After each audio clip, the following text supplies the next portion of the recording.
And yes, we do have a pleasure sense in the brain. For instance, we can tell the difference between things like broccoli and things like chocolate cake.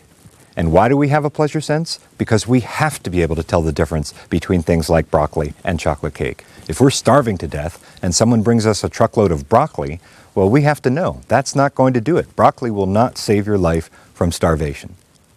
But chocolate cake will save your life from starvation. And so to identify and prioritize those things in the environment that are good for survival, the midbrain makes them pleasurable. In addiction, this is the sense that breaks. Now think about that. If you can't perceive light correctly, that's called blindness. No one is going to question your morality if you're blind. If you can't perceive sound correctly, that's called deafness. No one's going to try and throw you in jail or take away your child if you're deaf. But that word pleasure is very morally loaded. It comes with a lot of moral baggage. And so perhaps you can see how a person with the defect in their pleasure sense is far more likely to be interpreted as being immoral than they ever are as something akin to deaf or blind. What addiction is a defect in the brain's ability to perceive, process, and then act upon pleasurable experiences. And it's because this brain disorder is about pleasure that these patients are seen in moral terms and they go to prison by the hundreds of thousands.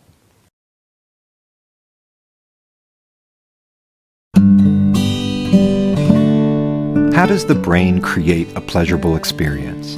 What happens when we enjoy a piece of chocolate cake? And what would happen if that process should break? We mentioned earlier that the first big thing discovered about the brain was its feature of localization. Different areas handled different functions. Today, neuroscientists focus much more on how these areas communicate with each other and how neural pathways projecting from one area of the brain to another area of the brain help the brain assemble its processing into complete thoughts and perceptions. When the brain creates a pleasurable experience, it brings several levels of processing together into a pleasure construct. The best way to show how this happens is to think about something pleasurable. For instance, a cookie. But not just any cookie. This is a very special cookie called a madeleine, made famous by the French author Marcel Proust in a legendary passage known as the episode of the Madeleine. One day in winter as I came home, my mother, seeing that I was cold, offered me some tea. I declined at first, and then, for no particular reason, changed my mind.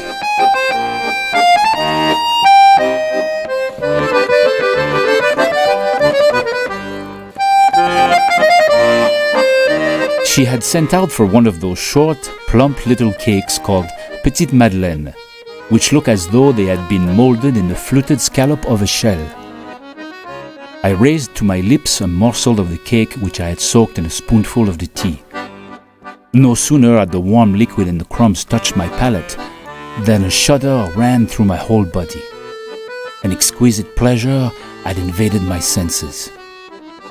And suddenly, a memory returns.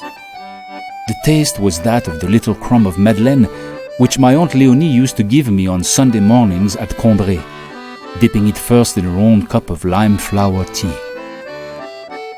Proust stumbled across the phenomenon of involuntary memory. When he put the cookie into his mouth, it brought back a flood of memories and emotions from his childhood. He didn't ask for these memories to come back. They lay dormant for years until they were triggered by the taste of the cookie. This is the way the brain creates a pleasurable experience.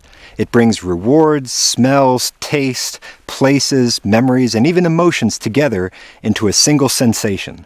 We don't experience these different levels of processing individually. The brain weaves them together into a unified perception. In addiction, something goes wrong at every level of brain processing as the brain tries to generate a pleasurable experience and fails. Addiction is pleasure unwoven.